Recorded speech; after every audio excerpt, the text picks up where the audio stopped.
Say good morning, everyone. I'm Bryan Alston, and I am the co-chair of the. Oh, thank you.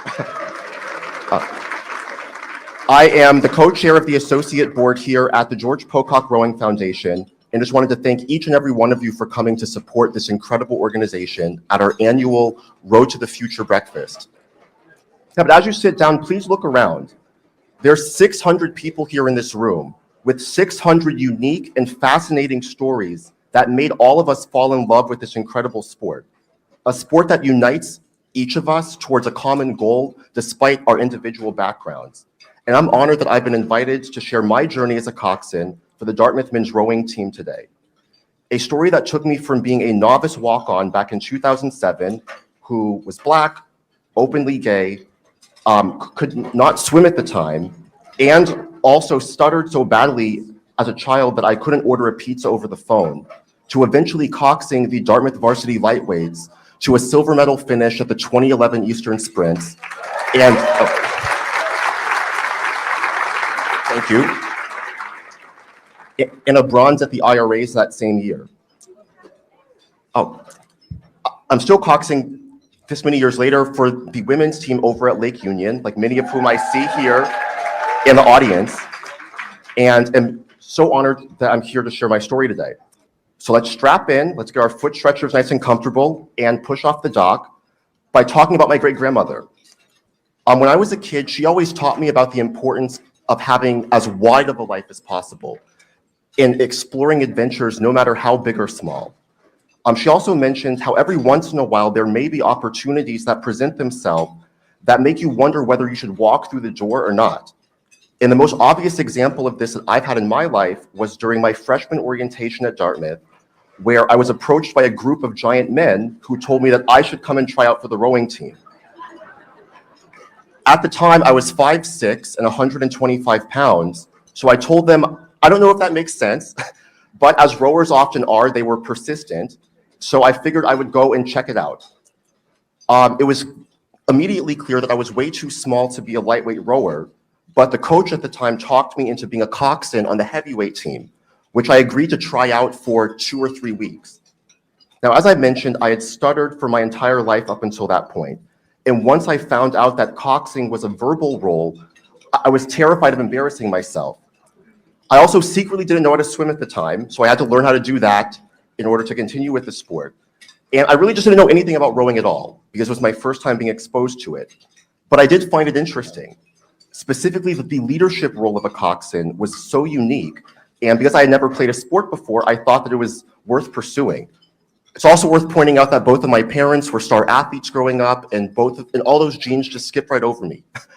So it was great to finally find a sport that I could participate in. So at the end of freshman year, I realized that if I was going to pursue this adventure, I would need to learn from the best, and I would need to get help. So that summer after my freshman year, when I went home back to San Francisco for my internship, I Googled what's the best rowing club in the area. And I ended up coxing at Marin Rowing for their men's masters team. I'd wake up at 4 in the morning and cox 5 to 6 days a week for the entire summer. And it was an absolutely life-changing experience for numerous reasons. One, they welcomed me with open arms and taught me everything I still know about coxing to this day. I felt not only included and respected by the team, but extremely encouraged by them to keep at it despite being a total novice and despite there being very few, if any, coxswains in the sport who shared my background.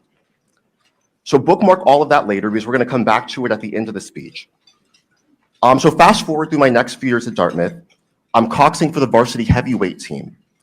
And while I want to keep the speech positive, I do have to say that my experience on the varsity heavyweight team was not amazing. I did have a few friends who I made on the team, but I would say at best I was completely ignored, and at worst I was treated like a laughingstock who was extremely unwelcomed by the team, specifically my peers as well as the coaching staff. But in those difficult moments, the beauty of the sport is what would keep me going. That hypnotizing feeling of swing that I'm sure each and every person in this room has not only felt, but is constantly seeking out each and every time we go on the water. So I told myself that if I just kept my head down and kept working hard at my craft, that by my senior year, I would at least have a shot at making the varsity boat. I'm sure like you're asking, how can you be a coxswain who stutters? What's up with that? It's interesting because as all of this was going on, I began to find a very interesting relationship between coxing and my stuttering. All of the skills that I had learned in the 8+ years of speech therapy that I had during my adolescence allowed me to use my voice to almost symphony conduct the crew that I was in, to not only row faster, but in more sync and in more unison. It's also worth pointing out that as I progressed as a coxswain, my stuttering began to improve extremely dramatically, which made me even more obsessed with the sport, as you can imagine. So fast forward to spring break of my senior year, and I essentially found out that I was going to be benched. No reason was ever given by the coach, but I wasn't going to be in any boat on the heavyweight team, nor was I even allowed to seat race for a boat. As you can imagine, I was completely devastated and heartbroken, and even called home crying, thinking that I had wasted my college experience on this team and on this sport. In that moment, though, I had a choice. Do I quit the sport and spend the last few months of college doing everything else on campus I couldn't do because of my commitment to crew, or do I switch to the lightweight team and keep going after my dream of medaling at the Eastern Sprints? Of course, I chose the second option, and I need to give infinite props to the head lightweight coach, Dan Rook, as well as all of the lightweight rowers who were on that team that spring for giving me a fair chance to prove myself when they really didn't have to. I was immediately put in the first varsity boat on day one and was completely integrated into the culture of the team that evening, which was just incredible. It was a very inclusive culture, and I finally felt that I belonged to a team and that the work I had put into my craft was finally valued. Looking back, I would point to the Dartmouth lightweight team, the Marin Masters men, as well as the NatComp women's team at Lake Union as being three glowing examples of what authentic inclusion looks like on a sporting team and what true unified teamwork, despite individual differences, can do to win races. I'm extremely lucky and grateful to all of the people that I've met, as well as all of the chances I've been given by those three teams. Rewinding back though to senior spring of my senior year at Dartmouth, we had a near undefeated racing season, and we finally get to the grand final of Eastern Sprints, which had been my dream for 4 years up until that point. But the night before, I was a complete nervous wreck, and I had a nightmare that I would open my mouth at the starting line and nothing would come out. Or at some point during the 2,000 meters, I would stutter and we would lose the race and I would mess it up. The good news is that didn't happen. The bad news is that I don't remember a single thing about the race because I was in such an intense state of focus during that grand final 2K. But fortunately, there is a YouTube video that we're going to watch a clip of that shows the last 500 meters of the race, dubbed over with my Coxing recording from that race, as well as some dramatic music that the four-seat in my boat added for some flair.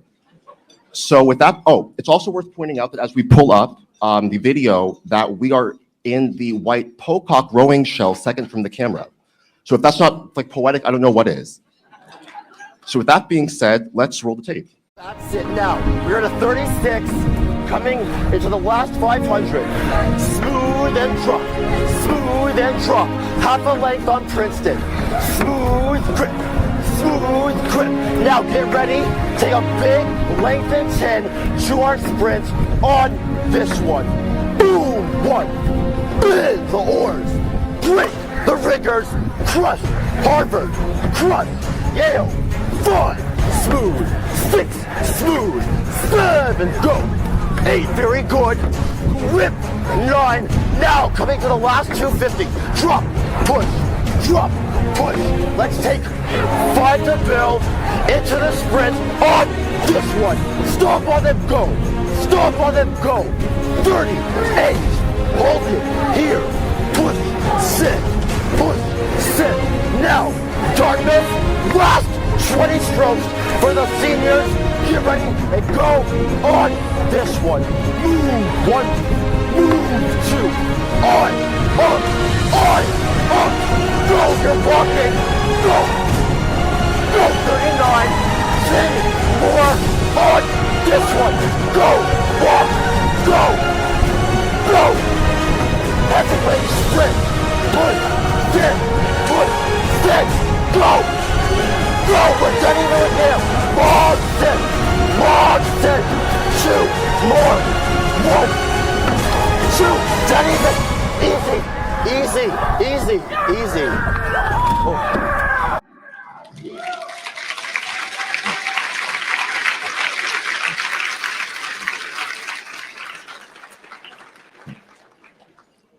It came down to 11/100ths of a second.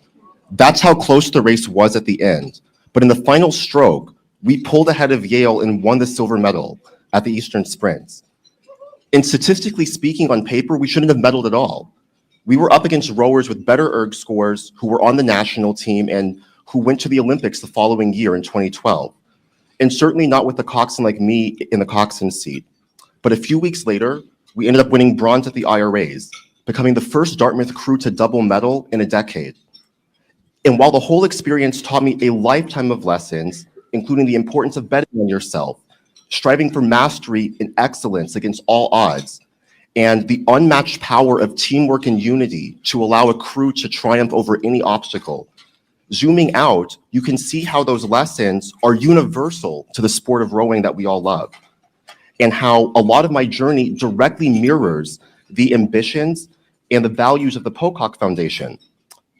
Whether it's an established program like Camp Lucy, which exposes underserved youth to the sport at a pivotal time during their adolescence, or the numerous grants that go towards expanding access to the sport at the boathouse level across the region, thus giving all people a chance to contribute to the sport, not just in this moment, but possibly for the rest of their lives.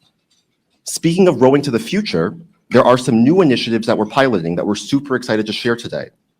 One is matchmaking junior coxswains with their local masters teams so that they can go from being in the shadows to getting the vital skills that they need to win and to be an asset to their crews. We're also piloting a mentorship program that will help to foster both intergenerational and social connections across the entire GPRF community. So be on the lookout for an email for that mentorship program and please sign up. Now, to wrap all this up in a bow, I'll say this. I don't know if rowing changes the fabric of who we are or if it gives us a platform to become who we were always meant to be. But I truly feel indebted not only to the sport of rowing and the communities that I've been a part of, but also to the myriad lessons I've learned about myself and the immeasurable impact it's had on my life over these last 17 years. And I'm so honored to share this enthusiasm with you all today, to hopefully inspire you to reflect on your own journeys and to take action within your communities. Plus, as you know, we steer a boat by looking off into the horizon versus looking backwards at the wake. And the GPRF is the perfect organization to introduce this beautiful sport that unites each and every one of us into the hearts and bodies of so many capable rowers and coxswains who are truly the future of rowing. So thank you to the board and to the team for your tireless efforts at advancing these values forward, to the Pocock family for your continued support for these incredible initiatives, to each and every one of you for your commitment to this foundation and just overall helping the next era of rowers find this sport. Let's get as many people as possible into this boat and steer this mission to its finish line together as one. Thank you.